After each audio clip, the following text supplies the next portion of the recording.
And joining me now is Russian Foreign Minister Sergei Lavrov. Mr. Foreign Minister, welcome to Meet the Press. Thank you. And Thank you welcome so to much meet for the Russian joining us. diplomats. Thank you so much for joining us after a very significant week. Let's dive right into the state of these talks. Has President Putin committed to a one-on-one meeting with President Zelensky?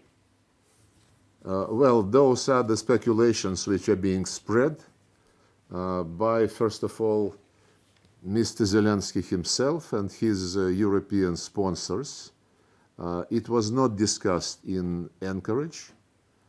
It was raised later as something which is kind of impromptu, appearing from the meeting in Washington between President Trump and his guests. President Putin received the call of President Trump after that meeting, and he clearly stated that we are ready to continue the negotiations, direct Russian-Ukrainian negotiations, which started in Istanbul and already had 3 rounds convened there. And he said that meetings at the top level, the summit meetings, especially between the leaders of Russia and Ukraine, must be very well prepared. So preparatory process must be agreed.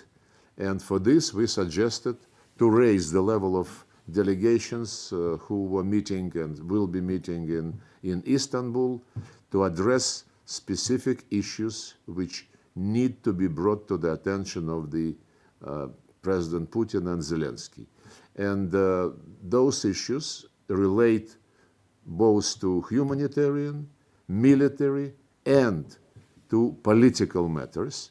Last time our delegations met in Istanbul, we suggested to create 3 working groups, including on political matters. More than 1 month passed already. There is no response from the Ukrainian side.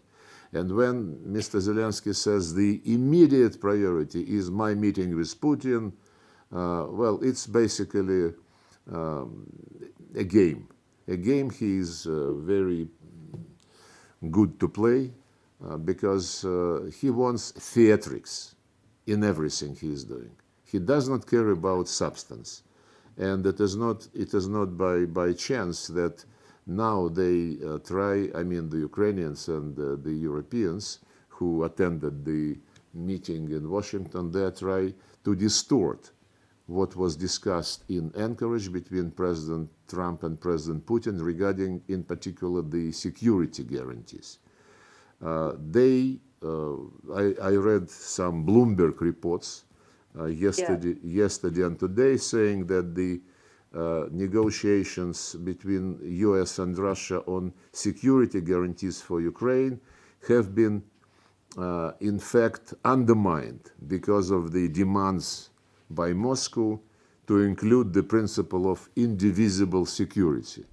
It's a very telling statement. Indivisible security is something which was enshrined in many documents adopted by consensus at the summits of Organization of Security and Cooperation in Europe, in particular, in Istanbul in 1999 and in Astana in 2010. This principle goes like no one can strengthen his security at the expense of security of others. No organization in the European space can pretend to dominate in military and political matters.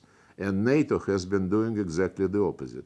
So when we are accused that by flagging the principle of indivisible security, we are undermining the process of negotiations between US, Russia, and Ukraine, this means that the people admit that they want divisible security, that they want security built for Ukraine, which is being discussed now, but built against Russia. Those discussions which took place yesterday, before yesterday, after the Washington meeting, they clearly indicate that people see security as only security for Ukraine, and they are prepared to send intervention force, occupying force, to the Ukrainian territory to deter Russia. They don't conceal that this is the goal. And this is not the way to handle the situation. President Putin and President Trump in Anchorage discussed the security guarantees, and President Putin recalled that in April 2022 in Istanbul, during negotiations initiated by the Ukrainian side, very soon after we started our special military operation, during those negotiations in April in 2022, Ukrainian delegation presented a draft principles to reach a treaty, to reach agreement on ending the war. Those principles were initialed by both delegations. And as regards the security guarantees for Ukraine, those principles proposed by Ukrainian delegation, I underline this once again, they provided for creation a group of guarantors. This group containing of permanent members of the Security Council, Russia, US, China, UK, and France, plus they mentioned Germany, Turkey, and any other country which would be interested to join this group of guarantors. And guarantors would be guaranteeing the security of Ukraine, which must be neutral, which must be non-aligned with any military bloc, and which must be non-nuclear.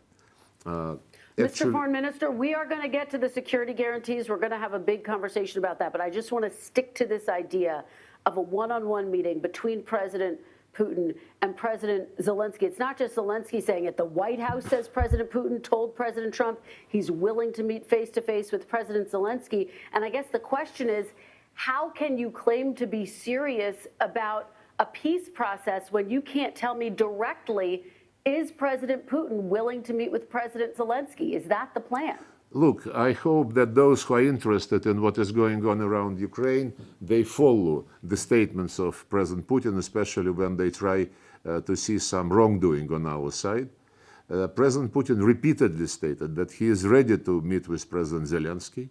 And actually yesterday at my press conference after my meeting with the Minister of India, I repeated this, that he is ready to meet with President Zelensky, provided this meeting is really going to decide something. To meet for Zelensky to have another opportunity to be on stage is not what we believe is useful. We are not against him playing games and playing various shows, but it is not going to resolve the issue because he publicly stated that he is not going to discuss any territories, thus challenging President Trump and other American colleagues who stated the territorial issue must be on the table. He clearly stated that nobody can prohibit him from joining NATO, which is again categorically challenges what President Trump was saying, and quite a number of other things. He also said that he is not going to restore the rights of the Russian-speaking people and cancel legislation which was passed long before the special military operation, starting from 2019. A series of legislation was passed in Ukrainian parliament prohibiting Russian language, exterminating Russian language, Russian culture, Russian education, Russian media, and canonic Ukrainian Orthodox Church. So when he said that I don't give a damn about what you are saying, what President Trump believes must be a part of the solution, but I am ready to meet just to do what? So if we are all going to be concentrated on imaginary effect, it's not what diplomacy is about. It's what the showmen normally do with pleasure. So my point is that President Putin said clearly that he is ready to meet, provided this meeting is really going to have an agenda, presidential agenda, not an agenda. So that's a big if. There's no meeting planned, Mr. Foreign Minister. That's a big if. You're saying there's no meeting planned right now. Kristen, I am awfully sorry, you're not listening. There is no meeting planned, and I am not challenging this. But you cannot, I think, understand what I am saying. Putin is ready to meet with Zelensky when the agenda would be ready for a summit. And this agenda is not ready at all. President Trump suggested, after Anchorage, several points which we share. And on some of them, we agreed to show some flexibility.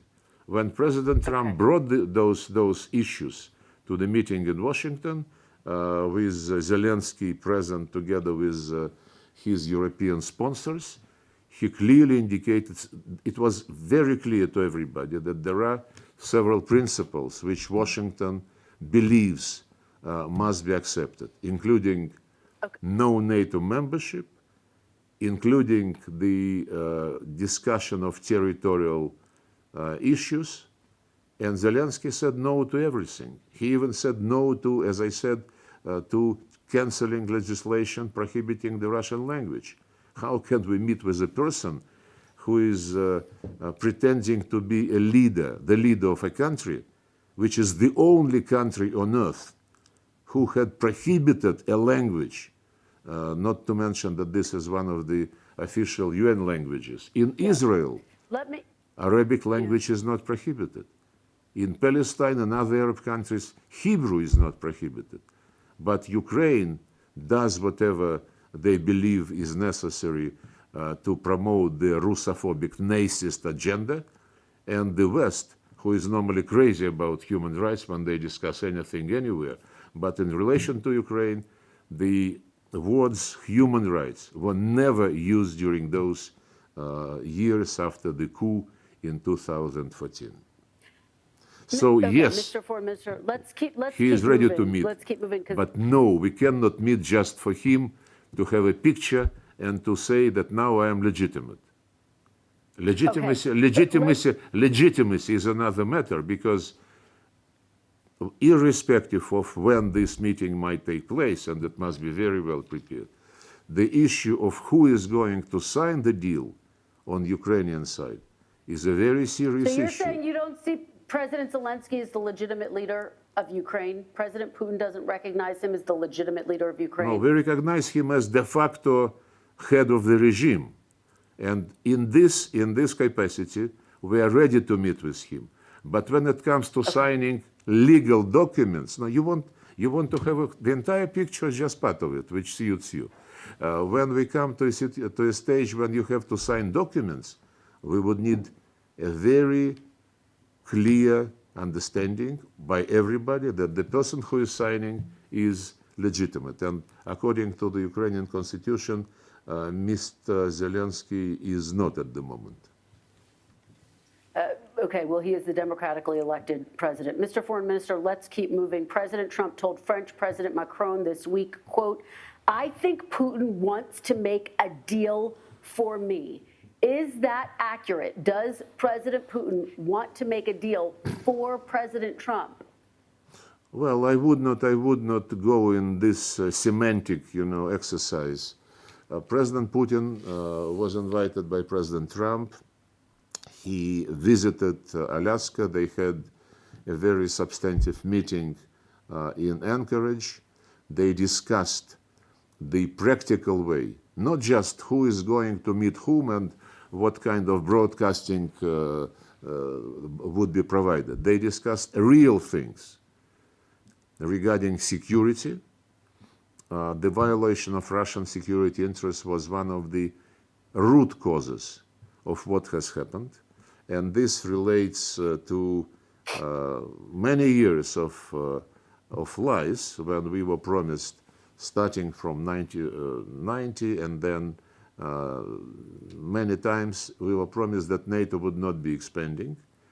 And the OSCE summit documents, which I quoted, said in the past, and nobody canceled it, that no organization must claim superiority in Europe, and NATO has been doing exactly the opposite. So the security guarantees which Russia presented several times. In 2008, we suggested to sign a pact between Russia and NATO, and it was ignored. In 2021, before we had to take a decision on launching the special military operation, we suggested two treaties, one between Russia and the United States and one between Russia and NATO. This was also ignored in a very, I would say, arrogant way. Blinken, who was Secretary of State at that time, told me when we met in Geneva in January 2022, he said, forget about this, we can discuss some limits on the weapons which we, the West, would supply to Ukraine. But NATO membership is not for discussion with anybody. When I told him that this bluntly violates the principle of indivisible security, he said the indivisible security in OSCE is political declaration.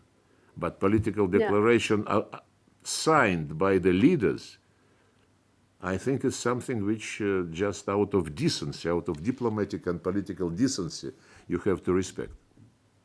Okay, and Mr. Foreign Minister, we have a lot to get to, so I do want to keep moving. Just this week, Russia bombed an American-owned factory near the Hungarian border. I've spoken to people who frankly see that as a slap in the face to President Trump, to the entire peace process, isn't it? Well, I would say that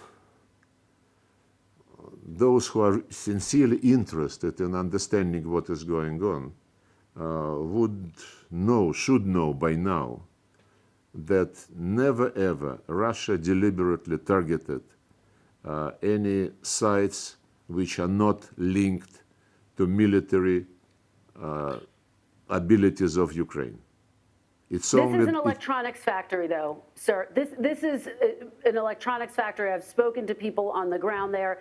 It builds coffee machines, among other electronics. This is not a military site. Well, I understand that some people are really naive, and when they see a coffee machine in the window, they believe that this is the place where coffee machines are produced. Our intelligence has very good information.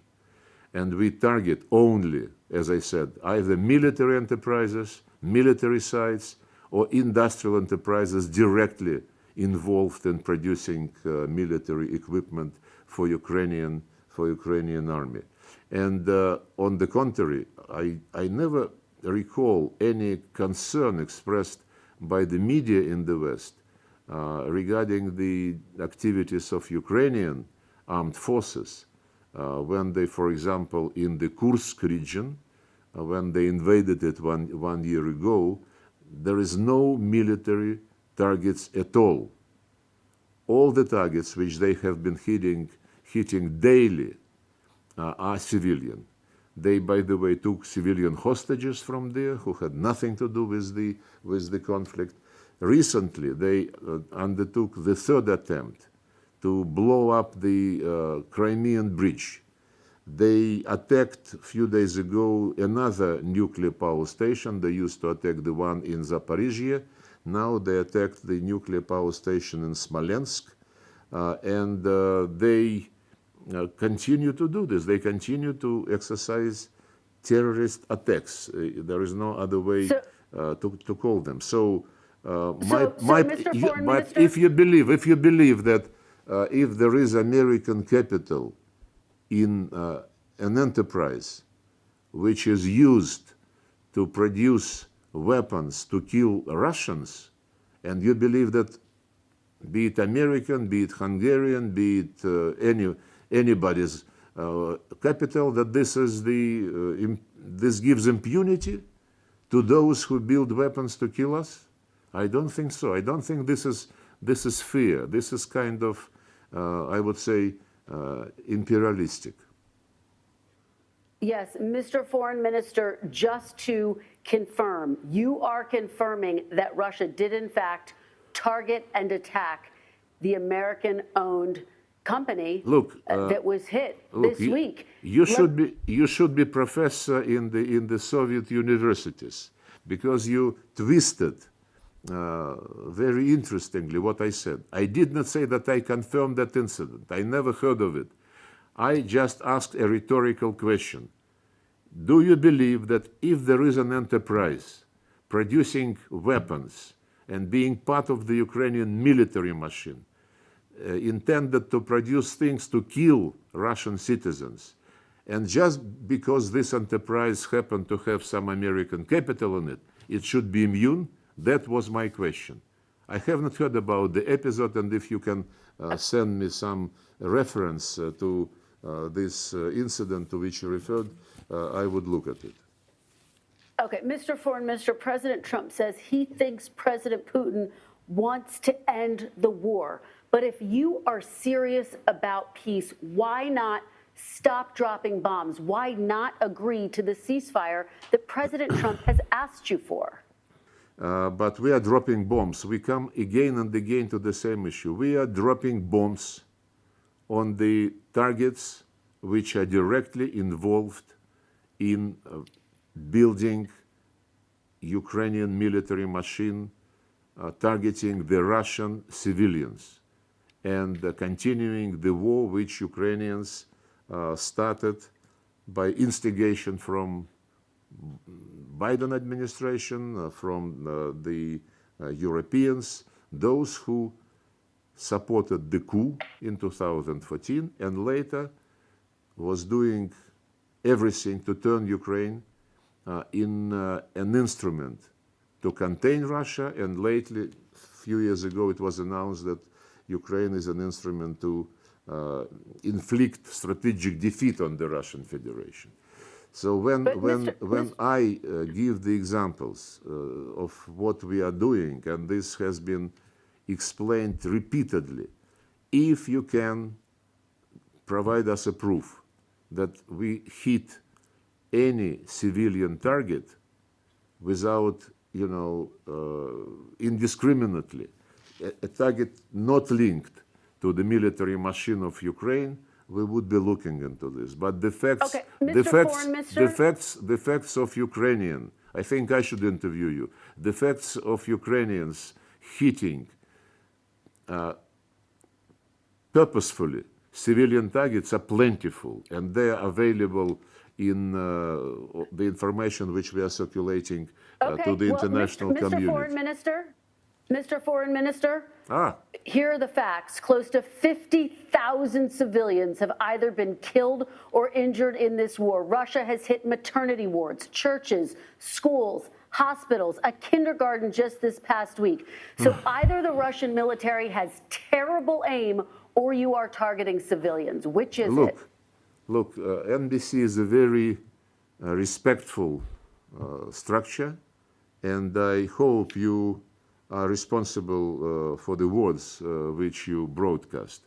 I ask you to send us or to publicize the information to which you just referred, because we never targeted the civilian targets of the kind you cited. You might be mixing, the information, because it is a fact that quite a number of churches were purposefully hit by the Ukrainian regime. Quite a number of just civilian settlements, human settlements. But what about your actions? What about your actions, Mr. Foreign Minister? Look, we're going by circles.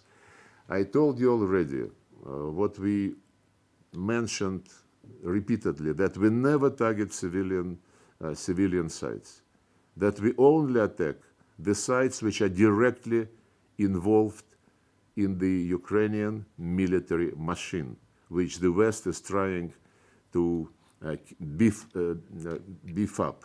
And if you have any proof of what you just said about churches, kindergartens, schools, and so on and so forth, I challenge you, make it public. Sure. Make it public with the dates, with the addresses, and so on and so forth. As I said, NBC is a very reputed broadcasting agency, and it is. Absolutely. It's all publicly, Mr. Foreign Minister, it's all publicly documented, and we have reporters on the ground who've seen it with their own eyes. When you make such claims.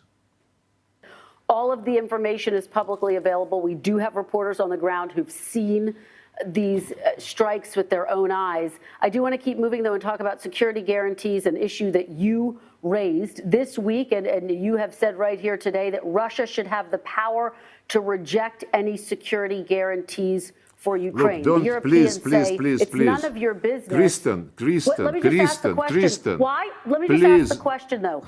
Don't play Zelensky. Look, be an honest journalist. I never said. Let me ask my question, then you can answer. Let me just ask my question, then you can answer. I am answering your question now. I haven't asked my question yet. Why should the country that's bombing Ukraine be responsible for the security of Ukraine? Why is the country and countries who prepared the anti-Russian coup in Ukraine, who pumped up modern weapons in Ukraine to attack the Russian territory, countries who supported the Nazist regime prohibiting human rights, which they had to respect under the United Nations Charter and many other conventions. Why should we be swallowing all this? I explained to you, I never said that Russia must have a veto on security guarantees, but security guarantees must be subject to consensus. I reminded you that it was okay for Ukrainians in April 2022 to present a document which could have ended this war and which started by declaring that Ukraine is going to be neutral, non-bloc, non-nuclear. By the way, this statement, this declaration, not to have any nuclear weapons, not to be members of military blocs, and to remain the neutral status, this was the essence of Ukrainian Declaration of Independence in 1990. And this declaration, it is because of this claim that they would never be NATO members, that they would never have nuclear weapons, and that they would be neutral, that they were recognized as independent state. So if you believe that Russia being marginalized in the discussions on security issues on our borders, that this is something which is natural and normal, then I'm sorry, something is wrong with the philosophy of your channel. Just yes or no, are you talking about Russian boots on the ground? Where? In Ukraine, in that region? No, Russian boots on the ground because this ground was moved, was being turned in a stronghold to inflict strategic defeat upon the Russian Federation. The Russian boots on the ground are not to protect the ground. They are make sure that this ground would never be hosting weapons capable to reach the Russian territory. Russian boots on the ground are because this ground is the territory where hundreds and hundreds of years ethnic Russians and Russian-speaking people were living. They actually founded those lands. They historically developed Russian culture, Russian language, and they respected Russian history. And when all this was prohibited after the coup took place, the coup which was a very bloody and very unconstitutional, we did not have any other choice but to defend these people against the bluntly Nazist regime. And the proof that the regime is Nazist is plentiful, and I hope that some days your correspondents could visit and see what is going on with glorification of military criminals, collaborators of Hitler, and so on. President Trump has been in office now for 7 months, and attacks against Ukraine have doubled in that time.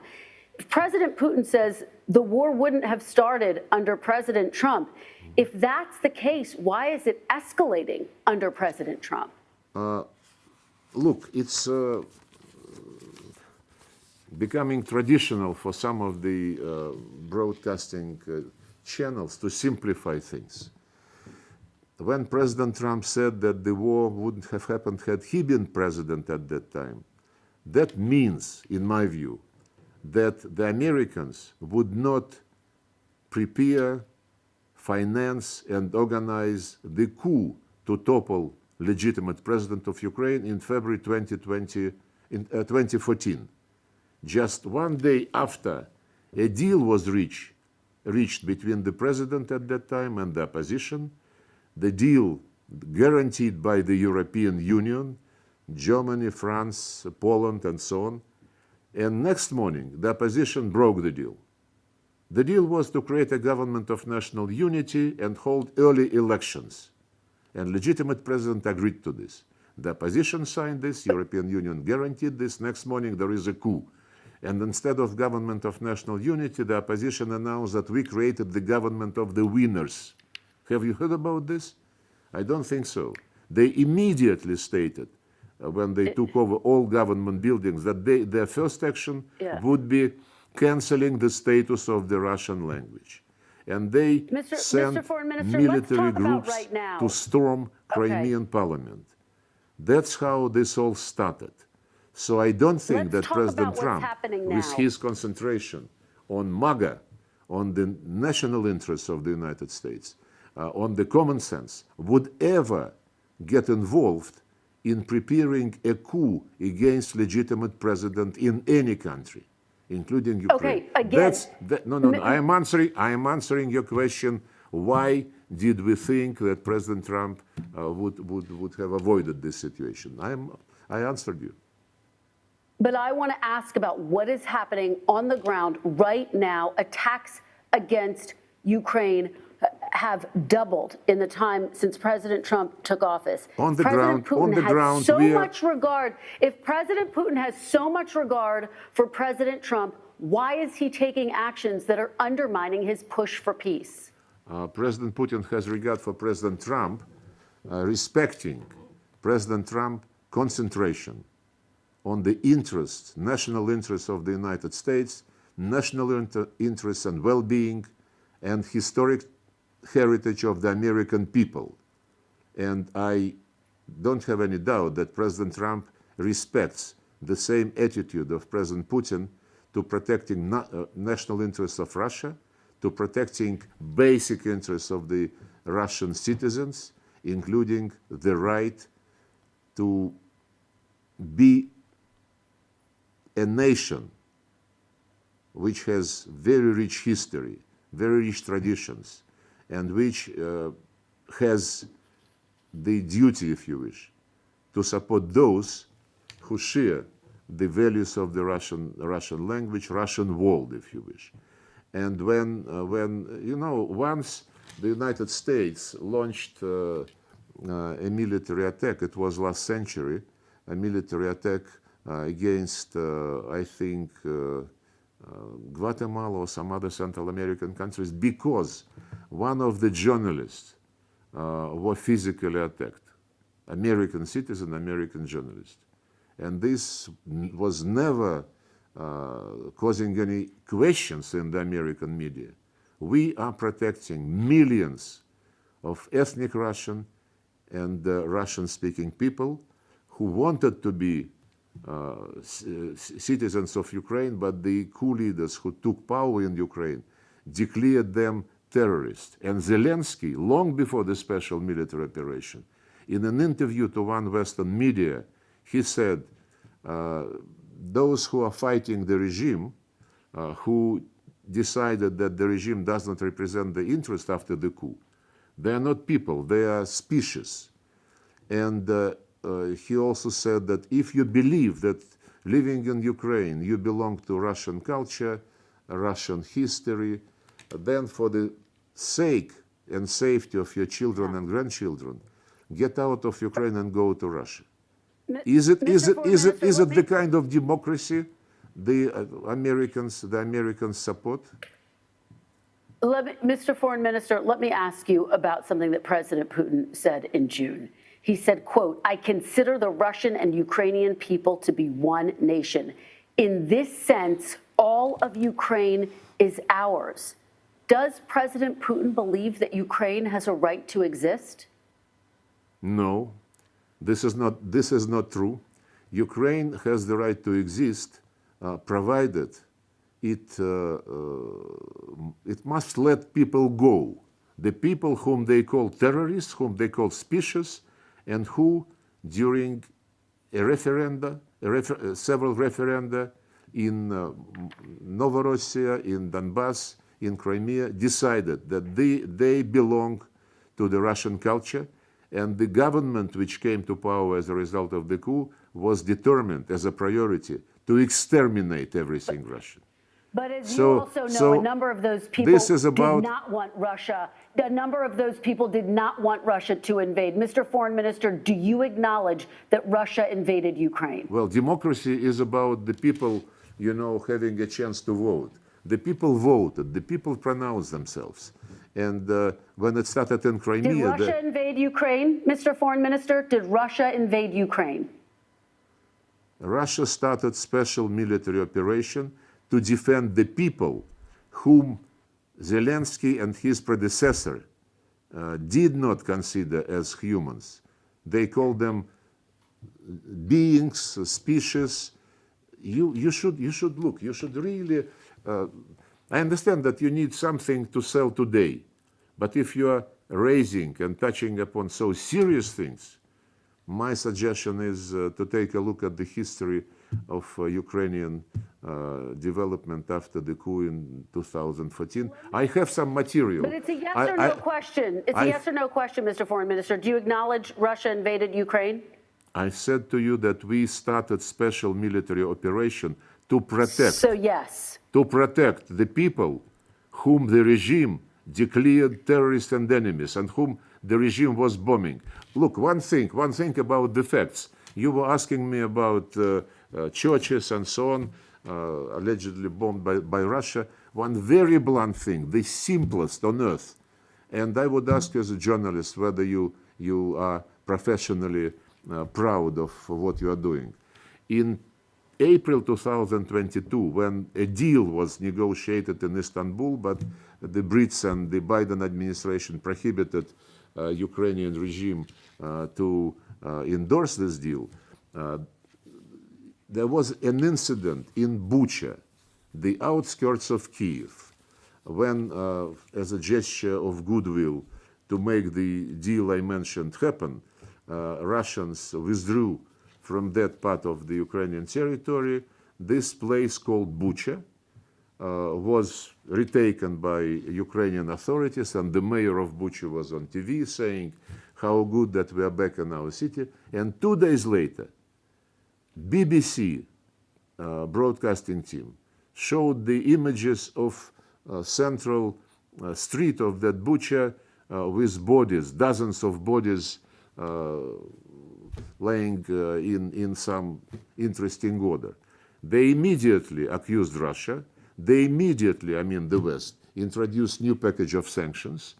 And we still, 3.5 years thereafter, we cannot get any response to our official request to circulate, to share some information about what actually happened there.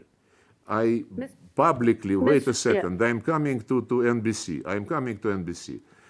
Several times when I was in New York for the General Assembly sessions, I was meeting with the media, including NBC correspondents, and I said, this Bucha incident was used to raise stakes against Russia in this situation.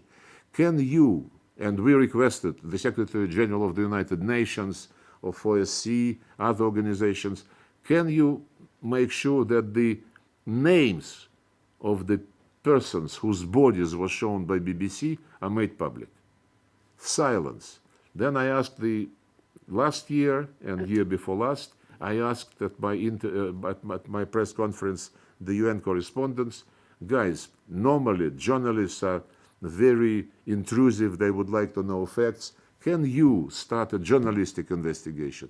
can you demand that the names of the people whose bodies were shown, were broadcast by BBC, be made public? So I think it would be an interesting case for NBC as well. All right, Mr. Foreign Minister, I understand there is a lot of history. We want to talk about what's going to happen next, though, and I want to talk about these discussions. There are reports as a part of the peace deal, Russia is demanding control of all of Donbass, even though much of it still remains under Ukrainian control. And Russia wants to freeze the rest of the front lines. Is that what Russia is asking for? We explained during our meetings with President Trump, with other American officials, we explained the goals of the special military operation. Actually, we explained them to everybody publicly, but apparently NBC was not listening attentively. We have the goals which will be achieved. The goals are remove any security threats to Russia coming from the Ukrainian territory, to protect the rights of the ethnic Russian and Russian-speaking people who believe they belong to the Russian culture and Russian history. And the only way to protect them against this Nazist regime is to give them the right to express their will. They did in 2014 in Crimea, in 2022 in Donetsk and Lugansk republics, and later in Kherson and Zaporizhia regions. So this is implementation of the goal of special military operation. The goal is based on the respect for the United Nations Charter, which says you cannot discriminate human rights in any area, including language and religion rights, which is totally ignored by the regime. And then, of course, I just want to be very clear for people. As I said, Ukraine must remain neutral, must remain out of any military blocs, and must remain non-nuclear. Those are the stepping stones in the Declaration of Independence of 1990, and those are the principles which made it possible to recognize Ukraine as an independent state. You said, let's not go into history.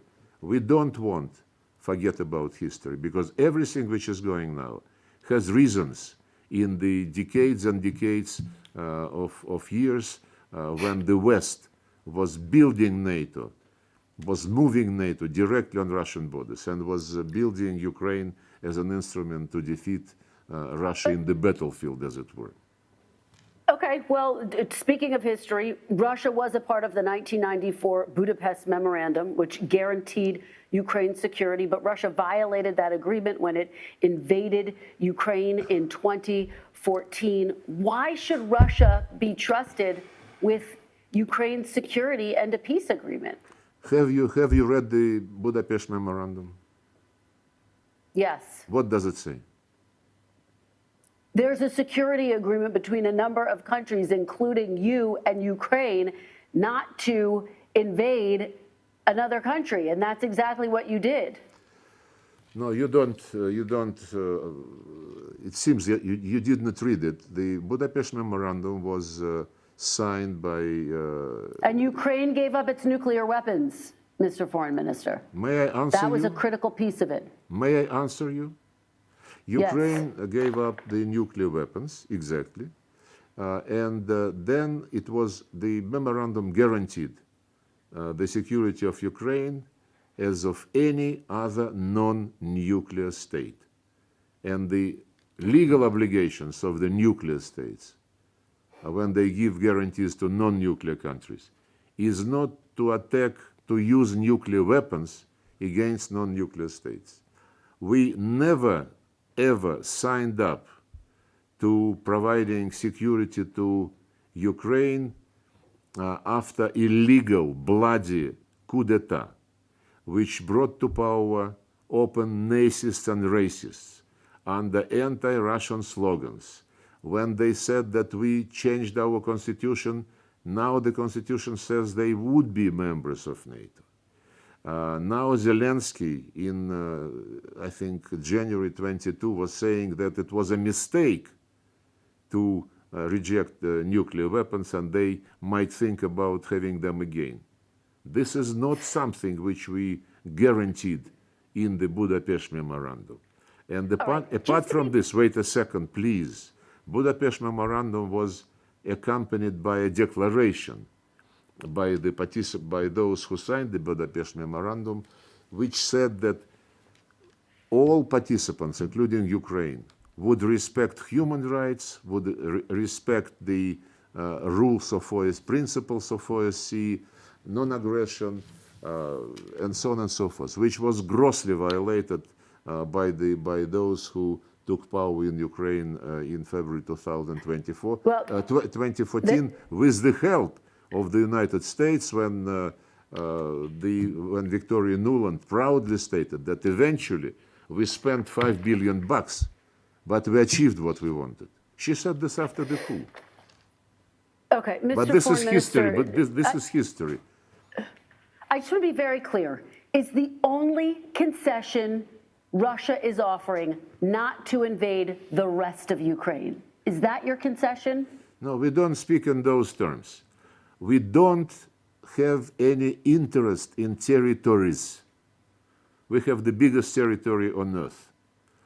What we are concerned about, unlike those who raise the issue of invasion, taking more and more land, we are concerned about the people who live on those lands, whose ancestors lived there for centuries and centuries, were founding cities, were building factories, ports, developing agriculture. And these people are now called foreigners. What about the thousands of those people who live on those lands who've been killed by Russian bombs, Mr. Foreign Minister? Look, I'm awfully sorry, but the primitivism of questions, you repeat the same and only question again and again. And I asked you, please, kindly send me the list of those churches, the list of those kindergartens, please. And I will send you the factual information about how Ukrainian army is fighting only civilians. I give you the example of the Kursk region. There is no military sites at all. There was also a terrorist attack on the passenger train, but you never reported this. Mr. Foreign Minister, the reality is so much of this has been captured on television. We have reporters on the ground. I will send you a list as well. But the bottom line is the world has watched with its own eyes as people in all of these regions that have been taken over by Russian troops have been killed. We have seen that with our own eyes. We've watched it with our own eyes. But let me ask you. No, I remember many images saying that Ukrainian civilians are being attacked by Russians, and then these images would turn out to be taken in Iraq 10 or 20 years ago. So my question is, do you believe, NBC, your policy, does it provide for acceptance, the extermination by law of a language in any country? Mr. Foreign Minister, I want to just ask you, when you landed in Alaska, you were wearing a USSR sweatshirt. Were you sending a signal that Russia wants to reestablish the former Soviet Union? No. We were born in the Soviet Union. President Putin repeatedly stated that those who are not sorry what happened to the Soviet Union, they don't have a heart. But those who want to restore the Soviet Union, they don't have any brains. This is absolutely correct statement. We have recognized all the former Soviet republics as independent states. We develop relations with them as fully independent states. But when countries like Ukraine begin to, physically and by law exterminating everything Russian, as if I don't know, in any country, English language would be prohibited, history would be prohibited, American history would be prohibited. This is not the case. The Soviet Union, and if you don't remember your roots, if you don't have nostalgic, memories about your childhood, about your youth, about your first love, about your friends, then I don't think you really represent humanity and the human values. Mr. Foreign Minister. To remember and to cherish what happened in your life for many years is not the same as to try to take over militarily each and every place. This is not true. Does President Putin want peace? Yes. And what say you to U.S. lawmakers here who believe you are stringing along President Trump? Are you? It is not for the lawmakers or for any media outlets to decide, what President Trump is motivated by. We respect President Trump because President Trump defends American national interests. And I have reason to believe that President Trump respects President Putin because he defends Russian national interests. And whatever they discuss between themselves is not a secret. We want peace in Ukraine. President Trump wants peace in Ukraine. The reaction to Anchorage meeting, the gathering in Washington of these European representatives, and what they were doing after Washington indicates that they don't want peace. They say we cannot allow defeat of Ukraine. We cannot allow Russia to win. They speak in these terms: win, defeat, and so on and so forth. We proposed several times peaceful resolution on a diplomatic basis. And as I said, it was not us who blowed up the deal practically already in April 2022. It was personally Boris Johnson, and it was personally several officials from the Biden administration, the French and the Germans. We know this. Anything else? Those are all of my questions. Russian Foreign Minister Sergei Lavrov, thank you so very much for your time. We really appreciate it. Thank you very much. Hopefully next time we can see you in person. Come to Moscow. But ask your people to give you some more variety of questions, And history is important because it is very tempting to use cancel culture in addressing the Ukrainian situation. Forget about the coup, as they were telling us. You must, deoccupy Crimea because everything started with annexation of Crimea. We tell them, what about the coup, which was implemented against your guarantees? They said, no, this is past us. Let's concentrate on today. It's a very usual trick that people say. Cancel culture in modern history is dangerous. Thank you very much.